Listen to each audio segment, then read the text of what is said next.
আজ বাংলাদেশের আকাশ ভারী, বাতাসে নেমে এসেছে এক গভীর নীরবতা, এক অসীম বেদনা। সুদানের আবেই এলাকায় জাতিসংঘ শান্তিরক্ষা মিশনে বর্বরচিত সন্ত্রাসী ড্রোন হামলায় শহীদ হওয়া ৬ জন বাংলাদেশি শান্তিরক্ষীর মরদেহ আজ প্রিয় মাতৃভূমিতে ফিরেছে।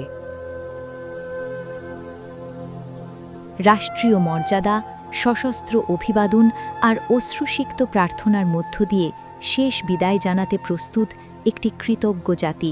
সুদানের আবেই অঞ্চলে জাতিসংঘ শান্তিরক্ষা মিশনের দায়িত্ব পালনকালে একটি সন্ত্রাসী ড্রোন হামলায় বাংলাদেশের ৬ জন শান্তিরক্ষী নিহত হন। এটি ছিল শুধু একটি হামলা নয়, এটি ছিল বিশ্ব শান্তির ওপর আঘাত। তারা কোনো রাজনীতিবিদ ছিলেন না, তারা ছিলেন পেশাদার সৈনিক, যারা বিশ্বাস করতেন নিজ দেশের সীমান্তের বাইরেও মানবতার দায় আছে।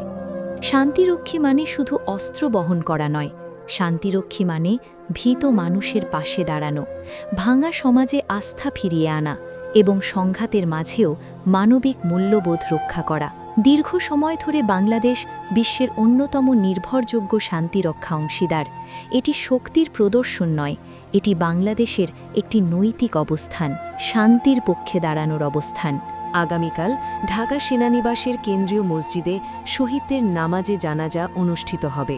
জানাজা শেষে হেলিকপ্টার যোগে তাদের মরদেহ নিজ নিজ জেলায় প্রেরণ করা হবে এবং যথাযথ সামরিক মর্যাদায় দাফন সম্পন্ন করা হবে। এই ৬ জনের মৃত্যু আমাদের মনে করিয়ে দেয়, শান্তি কোনো বিমূর্ত ধারণা নয়, শান্তির মূল্য দিতে হয়, কখনো সাহসে, কখনো জীবন দিয়ে।